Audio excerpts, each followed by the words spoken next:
Hello and welcome to The View from Mayor Brown podcast. This is a fortnightly podcast series for employment lawyers and HR practitioners which highlights developments in case law and legislative changes of importance to UK employers. It's presented by Nicholas Robertson, the head of Mayor Brown's London employment team. This podcast is available via iTunes, YouTube and the Twitter feed Nicholas Robertson, Twitter handle @NicholasRobert11.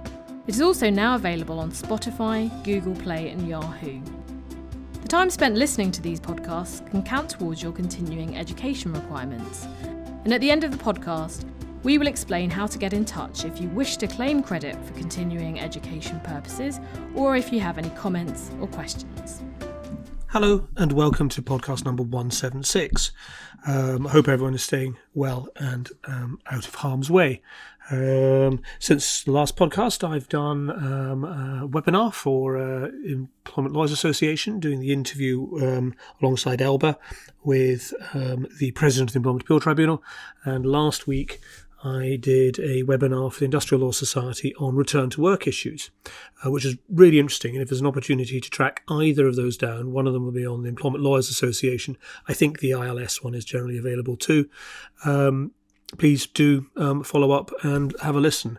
Both of them are good, and the ILS one in particular was very interesting on the subject of return to work issues, which partly brings me to the focus of this particular podcast. I did a podcast spread over 2 stages on return to work issues, and we've now had some further guidance from the government. We had the statement from the Prime Minister last Sunday, and we've had an advisory document, new guidance launched to help get Brits back to work, published on Monday, alongside the Our Plan to Rebuild, which is a much longer document. And then there was some specific guidance on working safely during COVID-19 in offices, for example, which was published by BIS on the same day. And that looks at some of the practical guidance issues. So what I thought I'd do is, rather than just rehashing what's in the guidance note, what I thought I'd do is try and pick some themes out of it and then look potentially at a couple of other issues that have also come up. So, starting with the return to work guidance, and in particular the getting Brits back to work. The Scotsman in me can't resist pointing out, of course, that this is guidance primarily for England. The devolved ministries in Scotland and Wales and Northern Ireland have made it clear they are going to be taking slightly different or a somewhat different approach in relation to the return to work. So what exactly has been said so far on return to work issues? Well, the Our Plan document says, for the foreseeable future, workers should continue to work from home rather than their normal physical workplace wherever possible. All workers who cannot work from home should travel to work if their workplace is open. Sectors of the economy that are allowed to be open should be open. The only exceptions to this are the workplaces such as hospitality and non-essential retailers, which, during the first step, the government is requiring to remain closed. Annex A, in the same document, puts it rather differently. Work from home if you can. Many people can do most or all of their work from home with the proper equipment and adjustments. Your employer should support you to find reasonable adjustments to do this. However, not all jobs can be done from home. If the workplace is open and you cannot work from home, you can travel to work. Not should, can. And section 1 of the guidance note says, and it's headed, work from home if you can, all reasonable steps should be taken by employers to help people work from home, but for those who cannot work from home and whose workplace has not been told to close, our message is clear. You should go to work. Staff should speak to their employer about when their workplace will open, unquote. And the Working Safely document, which I mentioned a minute or two ago, under the Who Should Go to Work section, starts off by saying staff should work from home if at all possible, unquote. So, hardly a model of clarity, I think you'd have to agree. And there's some surprising confusion in the government spokesman about whether this advice was intended to take immediate effect or at some point a few days later. The webinar that I was doing for the ILS, the lawyer speaking on behalf of the unions from Thompson's was saying that there were lots of horror stories of people receiving text messages from their boss on Sunday evening telling them they needed to go into work on Monday. And I think some of the crowded commuter trains we saw on Monday will bear testimony to that being the truth. Overall, though, although the messages it has been pretty contradictory and it's not clear in the slightest, but I think it's clear that the government is saying it's no longer encouraging workers to stay at home if they cannot work from home. If you can't work from home and your business is allowed to open in the current phase of lockdown, then you may, should, can, are allowed to go back to work. One of the questions that we've had come up is that in the government's 3-step plan for getting us all back and working again, there's no reference to requiring employers whose employees are able to work effectively at home to return to work at the employer's premises, for example, at stage 3. And we think the answer to that is probably that the government has no power to require employees to work at employers' premises rather than at home. If businesses are able to function perfectly effectively in the new normal with employees working at home, the government has no interest in trying to change that particular working arrangement. So it's going to be for employers individually to decide whether for their business extended home working or permanent home working is going to become a feature of their new normal. The return from extended home working will not be dictated by the government itself. Secondly, the guidance note says that employers should be carrying out COVID-19 risk assessments in consultation with workers or trade unions on return to work issue. This is obviously very sensible, but is in reality simply a restatement of existing legal obligations binding on employers. The government has said in the note that it expects employers to put up the results of those risk assessments on websites where they employ more than 50 employees, and smaller employers should do the same if possible. Presumably the thinking is to build confidence for employees returning to work that the necessary safety precautions are being taken, and it will pressure employers into carrying out these assessments if they would otherwise be tempted to cut corners.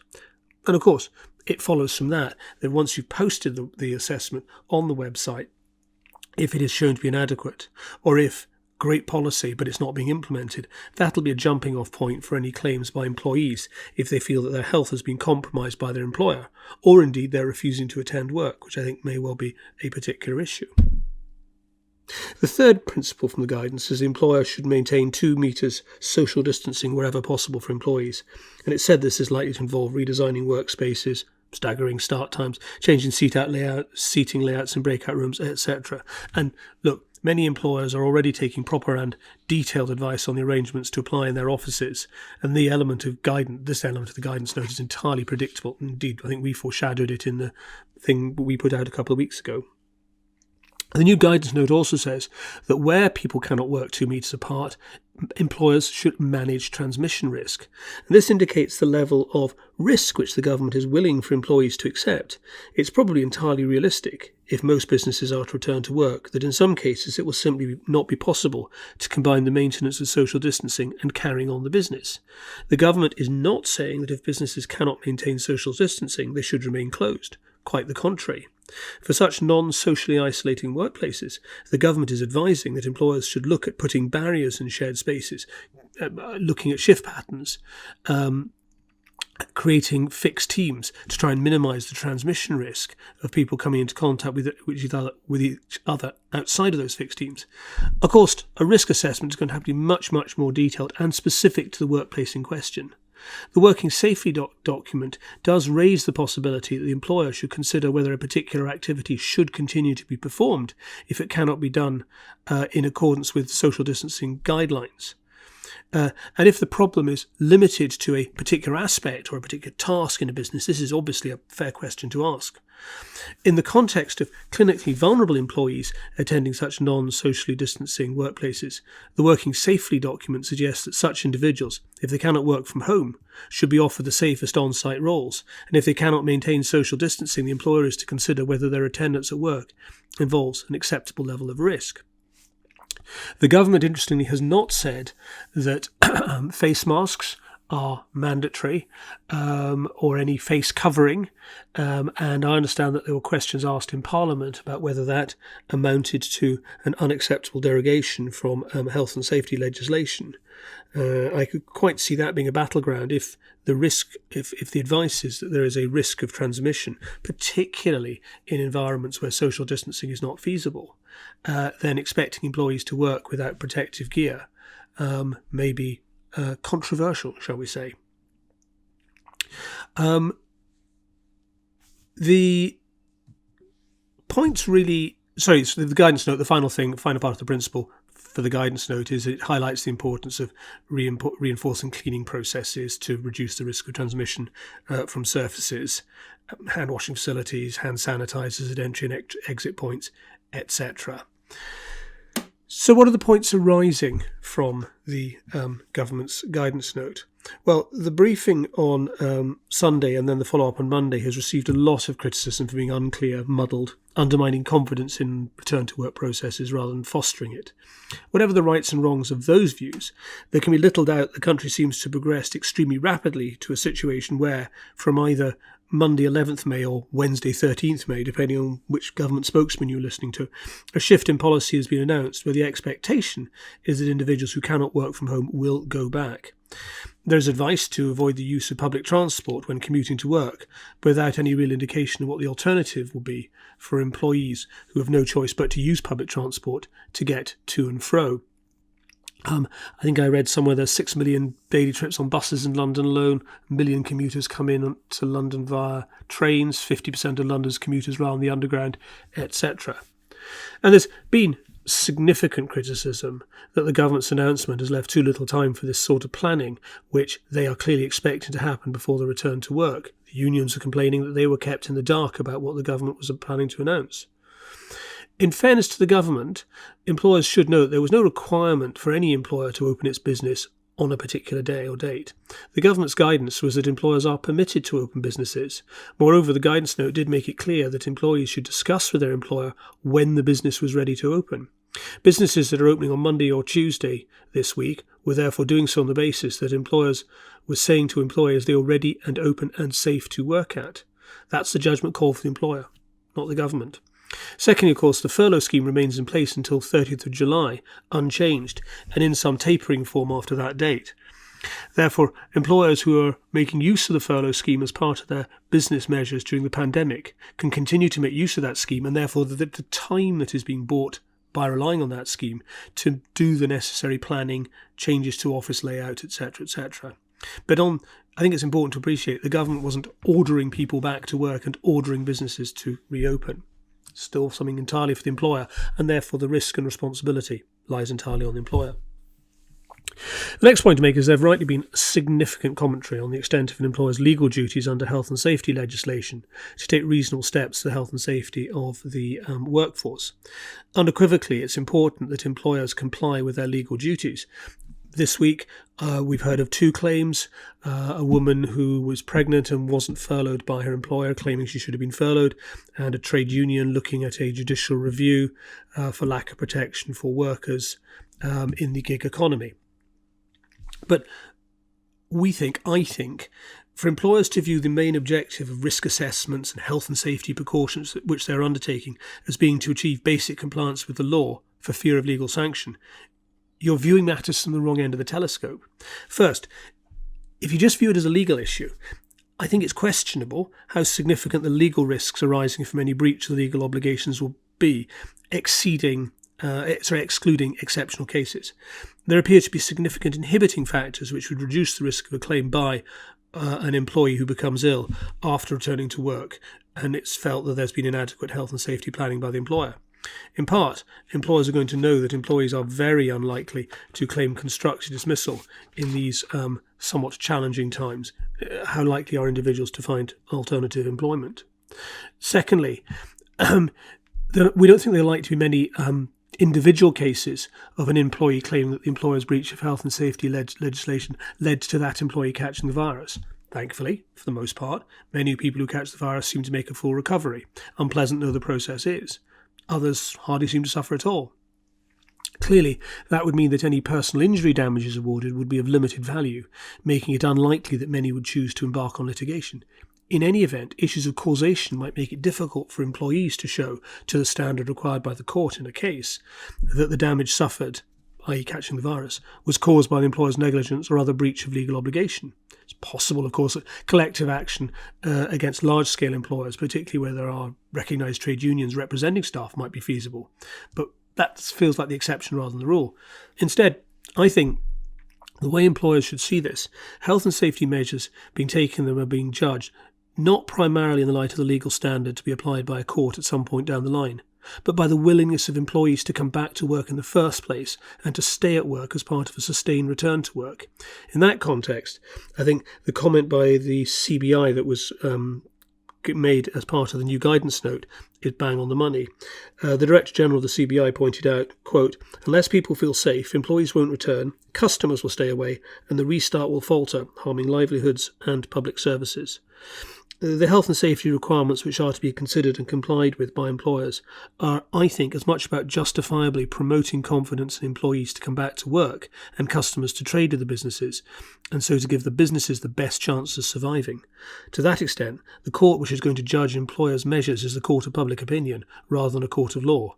In the light of that, employers may be well advised to take steps which, even if they're not strictly required by the letter of the law, will be seen by their employees as demonstrating the right levels of concern for their health and safety. One of the key health and safety issues, particularly for those working in London, is the extent to which commuting forms part of any sensible return to work strategy. If the success of return to work is going to depend in part on the willingness of people to attend work and the confidence with which they do so, then it's possible for an employer to put in place very sensible arrangements for working within its premises, but for the travel to and from the premises to defeat any attempt at encouraging staff to come back in on a regular basis. Many employers are talking about an initial return to work, which should be on a voluntary basis. That would need to be carefully managed, I think, so that staff do not feel under pressure to join any quote-unquote voluntary return to work, but also to ensure the numbers returning can be properly controlled. However, employers will at some point need to consider whether requiring individuals to return to work is feasible. This could arise in a number of ways. First, it might be necessary for a particular team to have all the members of the team attend work in order to function effectively. Secondly, an employer might find that there was simply insufficient volunteers to make a return to work feasible in particular departments. An employer might take the view that employees are clearly not working effectively at home, and so might want them to come back in for those purposes because they're not working effectively. In the circumstances, an employer is, to a large extent, master of its own domain when it comes to making safety arrangements in the office. Have a much trickier issue of travel to and from the office, which is outside the employer's control. If it's public transport, well, that may be much more of a challenge. In that context, Section 44 of the Employment Rights Act 1996 is going to become a key issue for employers planning a return to work and who are facing concern from potential commuters about the need to travel on public transport. Section 44(1) provides protection to employees in circumstances where they decline to work because of a serious and imminent danger. Relevant parts read: An employee has the right not to be subjected to any detriment by any act or deliberate failure to act by his employer done on the grounds that, in circumstances of danger which the employee reasonably believed to be serious and imminent, and which he could not easily have been expected to avert, he left or proposed to leave, or, while the danger persisted, refused to return to his place of work or any dangerous part of his place of work. And E, in circumstances of danger which the employee reasonably believed to be serious and imminent, he took or proposed to take appropriate steps to protect himself or other persons from the danger. Section goes on, for the purpose of the last paragraph that I read, whether the steps which an employee took or proposed to take were appropriate is to be judged by reference to all the circumstances, including particular knowledge and the facilities and advice available to him at the time. Well, it's immediately apparent that an employee who believes that their commute to work at this point is too dangerous to permit them to return to work is likely to point to Section 44 as giving them significant protection against any adverse action by the employer connected with that failure to attend work. If the employee is within the scope of the section, then any detriment, suspension, reduction in pay, disciplinary action is a breach of the legislation, gives rise to a damages claim, and there's no cap on the damages which can be awarded. Think as well of the employee relations consequences of getting this one wrong. So, in the context of a commuter, key points are, if a commuter is declined to commute and is claiming protection under the section, there've got to be circumstances of danger, the employee has got to reasonably believe the danger to be serious and imminent. And thirdly, either the employee takes appropriate steps to protect himself from the danger, or the employee stays away from work because there are no appropriate steps which he can take, which would have averted the danger. In the context of this problem, employers will probably have to accept that travelling on public transport is something which is a potentially dangerous act. Of course, much may depend on the alleged degree of overcrowding or the precise nature of the risk the employee is identifying. It'll depend on the health of the individual too, the age of the individual. Not all trains will be equally crowded. Some bus operators may have better systems for cleaning public seating and so on. But in general terms, given that the government's advice is to avoid using public transport wherever possible, there's clearly the basis for arguing that there are circumstances of danger involved in return to work. Question then is whether the employee will reasonably believe that danger to be serious and imminent. Well, if the employee is being required to undertake travel to work with effect from tomorrow, let's say, then the danger, whatever it is clearly imminent. The issue is almost certainly going to be the extent to which the employee reasonably believes the danger to be serious. It's worth noticing in passing that the directive, which is the Health and Safety Framework Directive, doesn't actually contain a reference to the employee merely having a reasonable belief in serious and imminent danger. It seems that the legislation was upgraded, if I can put it that way, when it was translated into English law. This could prove to be very significant, since it moves the focus from whether or not there is actually serious and imminent danger to whether or not the employee believes that there is serious and imminent danger. So, in the context of commuting, if there are circumstances of danger and the employee reasonably believes the danger to be serious and imminent, then the issue is what appropriate action the employee could take to avert the danger rather than simply them staying away from work. So, can the employee take safety measures to enable commuting to be conducted safely so that it would be no longer reasonable to view there being a serious danger?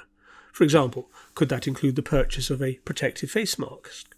Alternatively, you might look at whether the employee is able to commute by other means to work which do not involve the use of public transport. All of this, of course, is against the background that the risk profile will be different for each individual commuter, and the medical insights, of course, are still being developed. It's almost enough to make you wish for detailed government guidance on the subject. Well, in this context, can I strongly recommend Jason Breyer, I think it's Braier, 42 Bedford Row, barrister at 42 Bedford Row, has posted a number of really interesting comments on Twitter, well, the ones I saw, on Edwards and the Secretary of State for Justice, which is an EAT case. And that case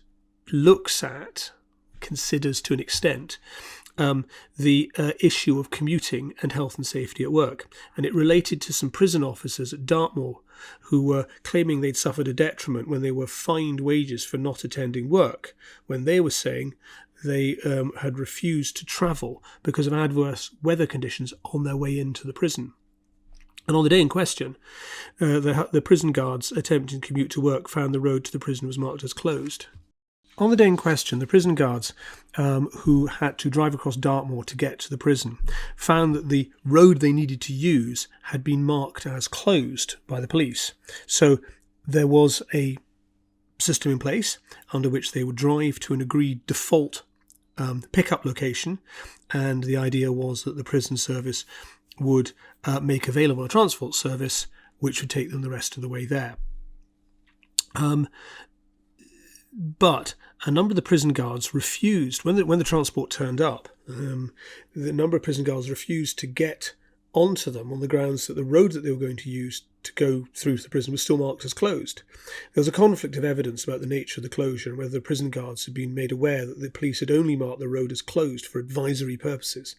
And furthermore, the police had apparently authorised the use of the particular 4x4 vehicles which were going to transport the guards to work. The claimant's case was they are not aware of this. Their understanding, according to the evidence given by some of them, was that driving on a closed road was in fact a criminal offence. They were concerned that the closure of the road was a clear indication that driving conditions were unsafe. The claimants lost at the employment tribunal because the judge felt it was significant that many of those attending the temporary pickup location did get into the 4x4s and commuted safely. The prison guards who refused were in a significant minority. None of those who did travel were involved in any untoward incident or accident on the way to work, and although the judge except there might be heightened risk given the weather conditions. The judge said he felt it was impossible for the claimants to assert that they had reasonable belief that the circumstances were particularly dangerous, given the very significant number of their colleagues who made the same journey without danger or difficulty. But the AT allowed the appeal and remitted the case for further reconsideration. Interesting, there seems to be no dispute that Section 44.1d and 44.1e applied to the employee's concerns about travelling to work. This is directly in point for employees worried about using public transport. But I have seen it said that because in this case the employer was itself providing the transport, that may undermine the strength of this as a precedent. I'm not sure I agree. I think the point is about health and safety and the employer's obligations, and requiring someone to get on an unsafe vehicle. I'm not sure that it matters who owns the vehicle, but we're obviously going to find out whether my thinking on that is right or not. The AT, however, was clear that cases had to be considered individually for each claimant. It was not enough to say that because some colleagues had made the journey without difficulty or danger, that it was not open to the claimants to still have a reasonable belief that the danger facing them was significant and imminent. The question was to focus on what each claimant knew at the point when they declined to get onto the transport provided. Given that the circumstances seemed to be pretty confused, this is quite an important point, and it really flows from the fact that the key test is whether the employee reasonably believes the danger is serious and imminent. It also recognises that two individuals, both acting reasonably, might come to a different view as to whether or not circumstances were such that there was serious and imminent danger. If one person is willing to run the risk, that doesn't detract from the fact that another person, acting equally reasonably, may be entitled to decline to run that risk.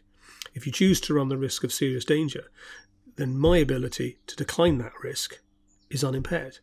Now, add on here, of course, that individual factors are going to be key, and the fact that 90% of a workforce are willing to attend work really isn't going to be an awful lot of guidance as to whether or not I am able to decline to go to work because of the risk factors as I see them affecting me.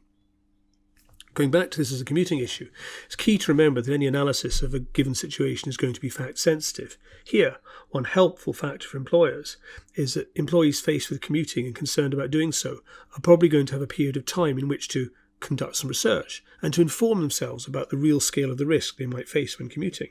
That's in contrast with the Edwards case, where individuals were being asked, in what were apparently quite confusing circumstances in a public car park, to evaluate the risk and decide what they were going to do.